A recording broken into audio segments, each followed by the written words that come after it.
Ka'olam Malak Yahweh Wa Yahushai Bahashem Rachak Wadash.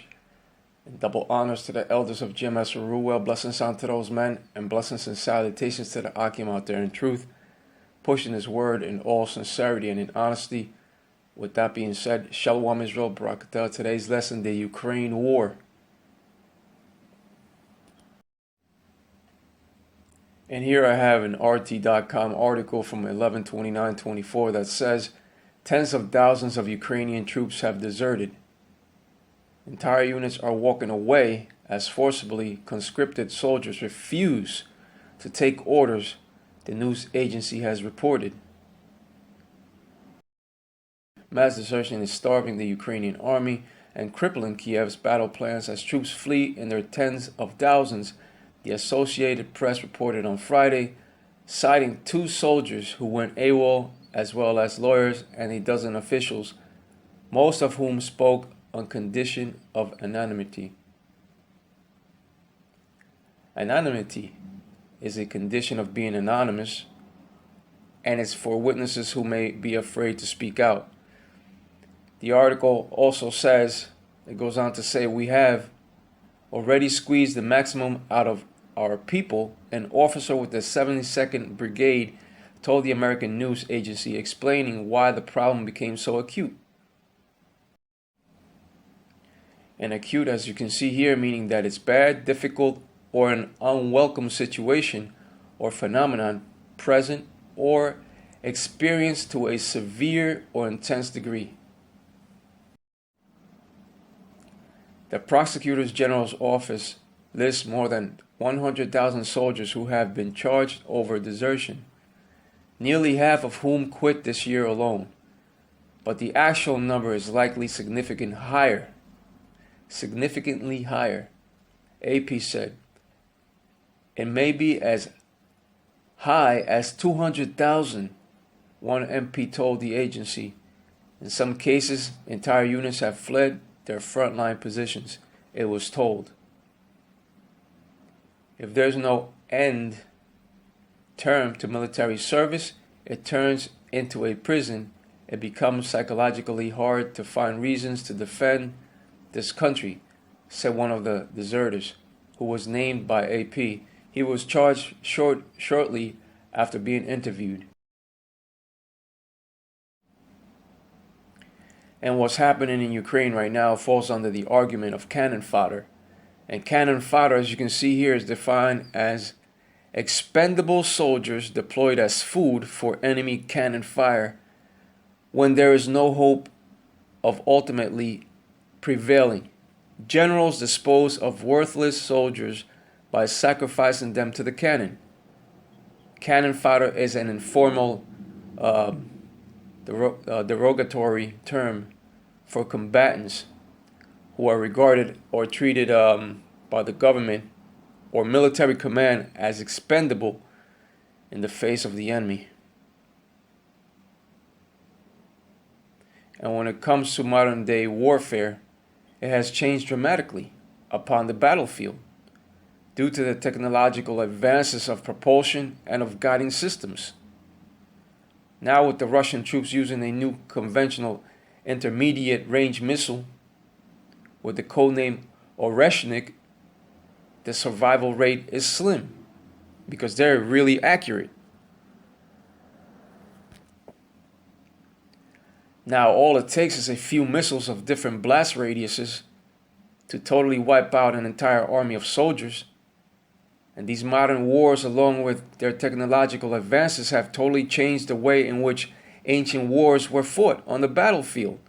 This is a totally new way of fighting. With that being said, let's go over to Isaiah 9 and 5. Isaiah 9 and 5, for every battle of the warriors with confused noise and garments rolled in blood, but this shall be with burning and fuel of fire. And the battles of ancient warriors came with much confused noise.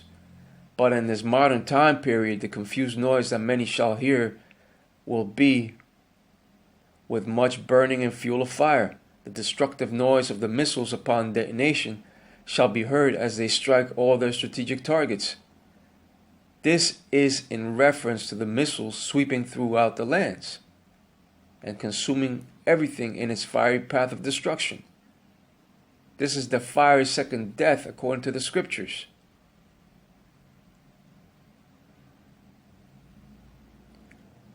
When that third world war comes,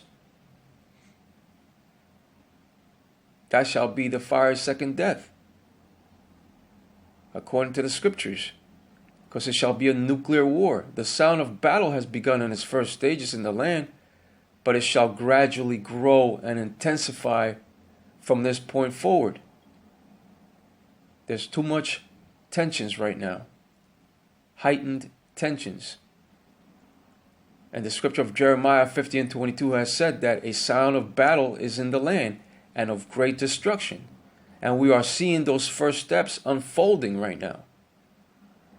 World War III will come full scale just as soon as that CHIP of Revelation 13, 16 through 18 is fully implemented. But first, great tribulation shall come. Jacob's trouble shall lead to the CHIP of Revelation 13, 16 through 18.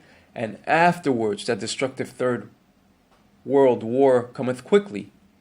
And in the middle of that third world war, the Lord returns. The scriptures have said that one realm shall fight another realm, according to the scripture of 2 Esdras 13 and 31. No one is able to stop the inevitable. Ancient wars were fought mano a mano, hand-to-hand combat.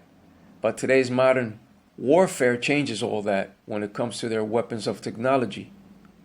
And right now, Ukraine has lost over 600,000 soldiers.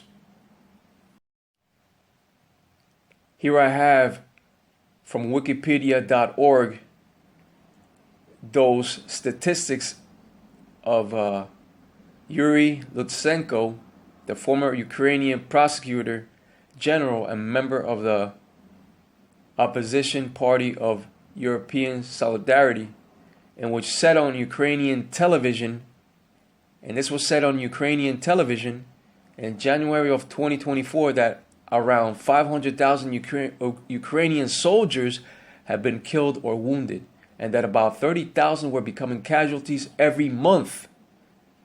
So the statistics are way higher. So they are being killed at an alarming rate. That's why they are now urging to lower the conscription age to 18, because they are desperate, as you can see here. The scriptures speak about the draft and of men dying to the wars. And it's just going to be more cannon fodder when it comes to Ukraine. Here we have 2 Esdras 16 and 33. The virgins shall mourn, having no bridegrooms. The women shall mourn, having no husbands. Their daughters shall mourn, having no helpers. Right, because the women shall lose their men to the war. There are many casualties of war now. But in that destructive nuclear third world war, no soldier shall return. The casualties of war shall be even higher in that final war. The virgins shall mourn, having no bridegrooms. The women shall mourn, having no husbands. Their daughters shall mourn, having no helpers. And when we told you that a mandatory draft was coming, many did not believe. That mandatory military draft shall also come to America. And the time cometh when the least of the flock shall draw them out. Right, the small hats shall draw out the Americans fully to that destructive third world war.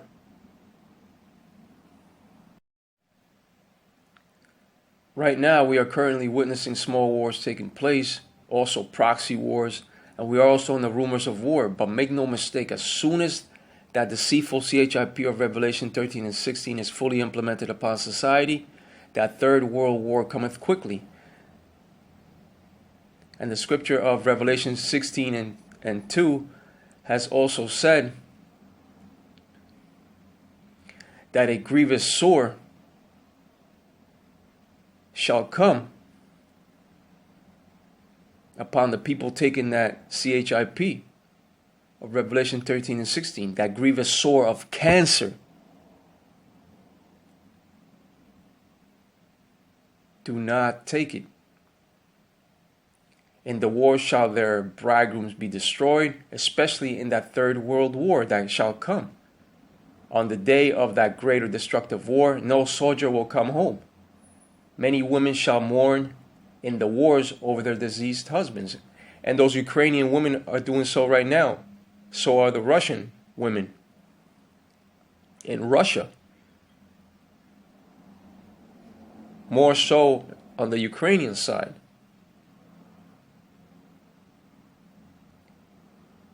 The time will come when the Lord of hosts shall muster the hosts of the battle in that final showdown of World War III. When it comes to this topic of the draft, many are witnessing the draft coming to these other nations, but that will also come to the United States as well. Israelites, get right, return unto the Lord, Yahweh Bahashem Yahushai, because what's coming is great tribulation, and after that cometh the CHIP of Revelation 13:16 through 18, followed by that destructive third world war of Armageddon. But with that being said, Kal Allah Malak Yahweh, Wa Yahushai, Bahashem HaKodash, and double honors to the elders of GMS Ruwell. Blessings unto those men, and blessings and salutations to the Akim out there in truth, pushing this word in all sincerity and in honesty. With that being said, Shalom Israel, Brakta.